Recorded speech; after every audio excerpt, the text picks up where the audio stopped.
हाँ हेलो, हम लोग देखेंगे अभी सरफेस एरिया एंड वॉल्यूम के इंपॉर्टेंट क्वेश्चंस। ठीक है, फर्स्ट क्या है? क्यूबॉइड। क्यूबॉइड में क्या क्या होता है? लेंथ, ब्रेथ एंड हाइट होता है। ठीक है, तो सबसे फर्स्ट फॉर्मूला इसका क्या है? Volume of cuboid. Volume of cuboid क्या होता है? Length into breadth into height, LBH जिसको हम लोग बोलते हैं। फिर आता है तुम्हारा lateral surface area of cuboid, जिसको हम लोग क्या बोल सकते हैं? Curve surface area of cuboid भी बोल सकते हैं। इसका फॉर्मूला क्या होता है? 2L+B into H। फिर आता है total surface area of cuboid. Total surface area of cuboid क्या होता है? 2LB+BH+HL। यहाँ L equal to length, B breadth, H height होता है। ठीक है, फिर उसके बाद डायगोनल ऑफ क्यूबॉइड होता है। Diagonal of cuboid equal to √L² + B² + H²। ठीक है, अब हम लोग आते हैं क्यूब पे। अब हम आते हैं क्यूब पे। क्यूब क्या होता है? जिसके 6 साइड्स होते हैं, 12 फेसेस होते हैं। तो वॉल्यूम ऑफ क्यूब क्या होता है? साइड का, इस साइड का क्यूब। वॉल्यूम ऑफ क्यूब क्या होता है? साइड का क्यूब। फिर आता है lateral surface area of cube, जिसको हम लोग वॉल वो curve surface area of cube भी कह सकते हैं। ये होता है 4A²।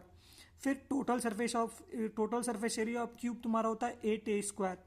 डायगोनल ऑफ क्यूब होता है A√3। डायगोनल ऑफ क्यूब क्या होता है? A√3।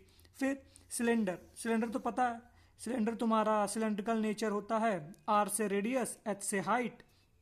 तो फर्स्ट आता है volume of cylinder. Volume of cylinder होगा πr²H। वॉल्यूम सिलेंडर क्या होगा? πr²H। फिर CSA ऑफ सिलेंडर मतलब curve surface area of cylinder, तो 2πRH होता है। फिर total surface area of cylinder 2πR+H। Then cone. Cone में मेन चीजें क्या होती है? स्लैंट हाइट होती है, फिर हाइट होती है, फिर रेडियस होती है। इसमें बेसिकली दो टाइप के क्वेश्चंस आते हैं। एक में तुम्हारा क्या होता है कि हाइट दे देता है और हाइट से हमें स्लैंट हाइट फाइंड करनी रहती है। हाइट दिया रहता है और हाइट से हमें स्लैंट हाइट फाइंड करनी रहती है। तो देखो, जैसे हाइट दिया है और रेडियस दिया है। ठीक है, हाइट और रेडियस दिया है, तो स्लैंट हाइट का यहाँ फॉर्मूला क्या है? यहाँ स्लैंट हाइट का, स्लैंट हाइट ऑफ कोन का L equal to √H² + R²। तो यहां से तुम L आ जाएगा तुम्हारा। तो वहां से हम लोग फिर L की वैल्यू, CSA पूछेगा तो curve surface area of cone πRL और total surface area of cone πR+R। तो यहाँ हम लोग L की वैल्यू पुट करके एक इस टाइप के क्वेश्चन आते हैं, इसको हम लोग कर सकते हैं। फिर वॉल्यूम ऑफ कोन होता है 1/3πr²H।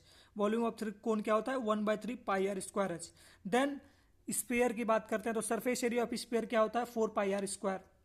फिर curve surface area of hemisphere होता है 2πr²। फिर total surface area of hemisphere होता है 3πr²। तो देखो, जो हेमिस्फीयर होता है ना, वो स्पेयर का हाफ पार्ट होता है। स्पेयर का हाफ पार्ट होता है, उसको हम लोग क्या बोलते हैं? हेमिस्फीयर।